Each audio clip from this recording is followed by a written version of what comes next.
sa lugar dahil mayroong Diyos na sa Kanya ay nagbibigay ng katatagan. Pero kung gano'n din po sa ating mga mananampalataya, kaya mo ba mag-stay sa Panginoon Diyos? Kaya mo bang ipakita ang iyong buhay na totoo may Diyos? Na kahit na anumang problema pagsubok, anumang tukso, kaya mo ipakita na ibang-iba ka sa mga taong nakapaligid sa iyo. Kaya mo bang mag-stand na pag dumating ang araw, yung pag-stand mo, alam mo na mayroong ibubunga. Sa pananatili natin sa Panginoon, alam mo isang araw magbubunga. Amen. Alam mo isang araw gagamitin ka ng Panginoon. That's right. Isang araw ay at sa mga bagay na ito, patuloy na ikaw ay magkakaroon ng kapayapaan. Yun po yung mga taong mayroong tunay na Diyos sa kanyang buhay. Kaya nga po sabi ko, ang hirap po ng ating mundo, pala lang talaga, pero kaya mo bang mag-stand? Kaya mo bang manibigay? Kaya bang makita sa iyo yung picture na mayroong Diyos sa iyong buhay? And last, number 2, the godless person. Siyempre kung may godly person, mayroong godless person. At yung godless person ay kabaligtaran po ito na mayroong Diyos sa kanyang buhay. At bilang mayroong Diyos sa inyong mga buhay, sa ating mga buhay, alam natin kung ano yung buhay ng walang Diyos. Alam mo kung ano yung pamumuhay ng mga taong walang Diyos sa kanyang buhay. Amen? Alam mo yung pagkakaiba mo sa buhay ng mga taong ito. Kaya-kaya mo i-separate. At alam mo na ikaw ay nakaseparate sa pamumuhay ng mga tao. Ano po kasi mga separate mo ngayon? Sa testimony. Diba po? Testimony. Ano bang mga klase ng separated? Separate na ang pagkakaiba natin sa mga tao na walang Diyos sa kanya. O di kaya mo, pag binalikan mo yung pamumuhay mo noon na wala kang pang personal na relasyon sa Panginoon, ano yung pinagkaiba mo ngayon? Ano na po yung buhay na mayroon ka sa buhay mo noon? Magkaiba na po ba? O pareho pa din? Separate na po ba? Or majab-jab pa rin? Lagi kong inuulit, malapit ng bumalik ng Panginoon, baka maabutan niya tayo. Majab-jab pa rin sa buhay na meron tayo noon.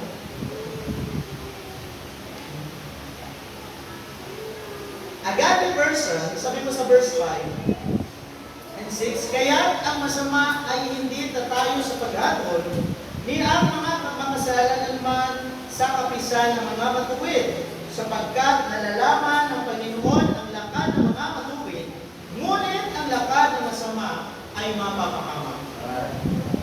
So kung doon sa pictures ng mga tao mayroong Diyos sa kanilang buhay, ay mayroong katatagan, dito naman po sa mga ungodly person or sa godless person ay magkaiba, hiwalay. No? At bilang Kristiyano, ikaw po mismo, nakikita mo yun. Ang mga godless person, katulad daw po ito ng isang ipa. Alam niyo po ba yung ipa? Sa mga hindi nakakalam, alam niyo ba yung palay, yung pinakimbigas? Sa probinsya kasi binabayo noon. Tapos tatahimik. No? Pag tinahim ko yun, yung saan papunta yung hangin, doon din pupunta yung ipa. No? So minsan gumagamit pa po kami ng electric fan pag tawag dito, bilao eh.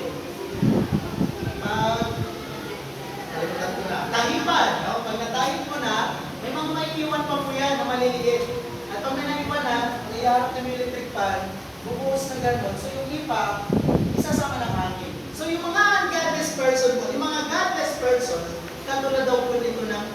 iba. Na mayroong mga sabihin na natin sa tukso.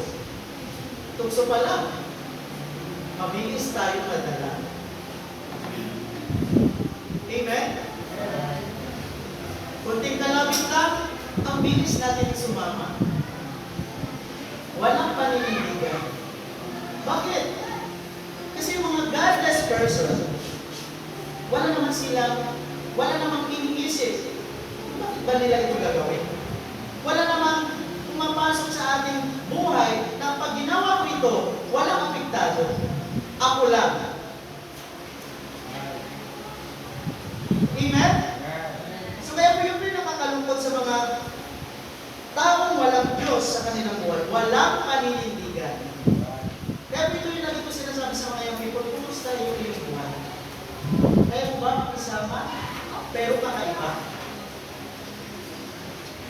Separate ba yung buhay mo sa iyong mga kaklase? Separate ba yung buhay mo sa iyong mga katrabaho? Separate ba yung buhay natin sa ating mga kapitbahay?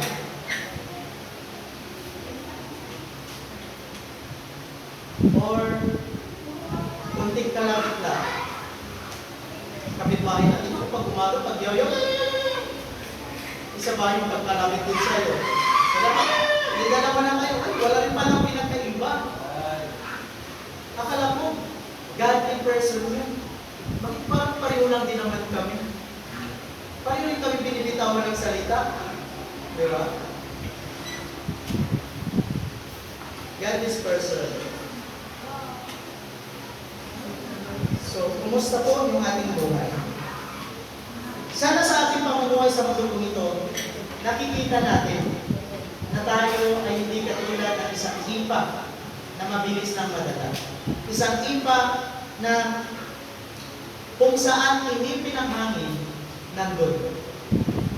Or ibang term, kung saan yung ating flesh, yung laman, kung anong gusto, doon pupunta. Kung anong tawag ng laman, yun yung gagawin.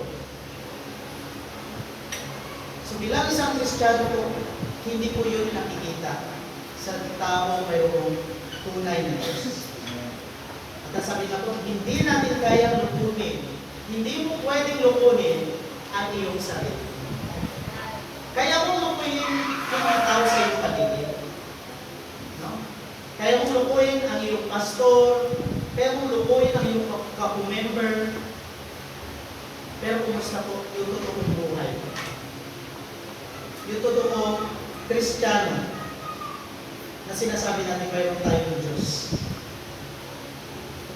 Na pagdating sa bahay, yung totoong sa puso natin, yung totoong ipinapamuhay natin, ay nakikita ng totoong Diyos na ating pinaglilingkuran.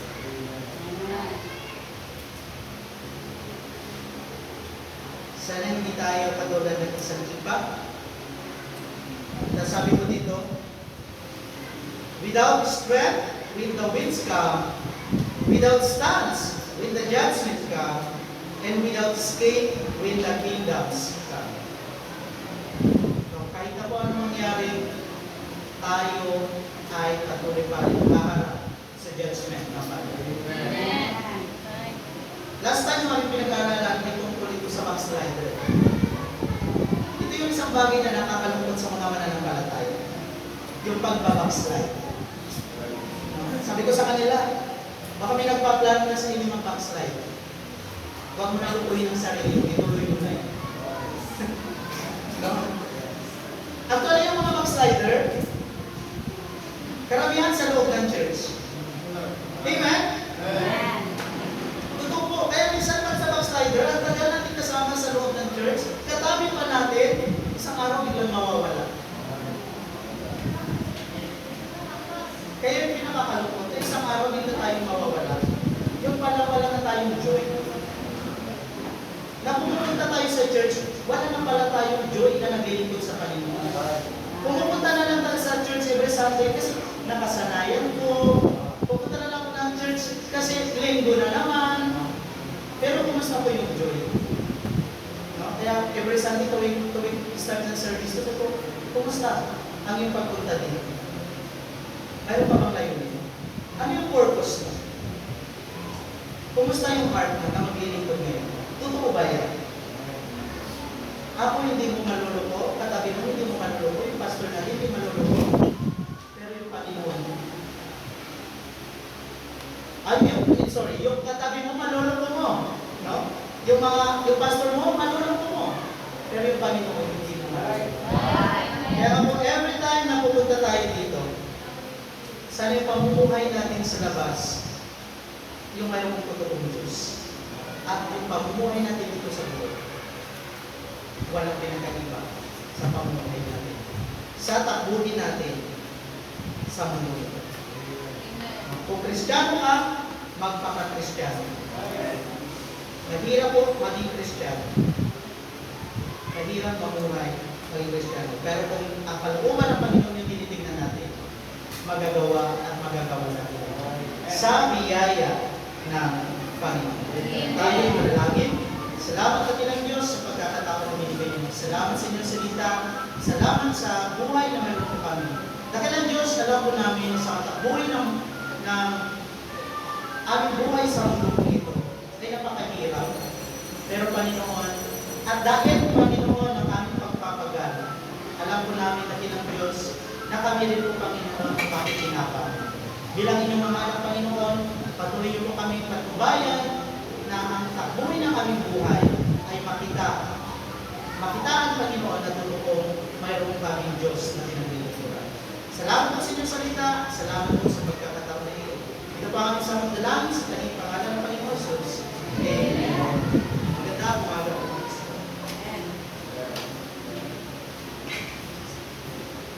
Amen. Salamat po sa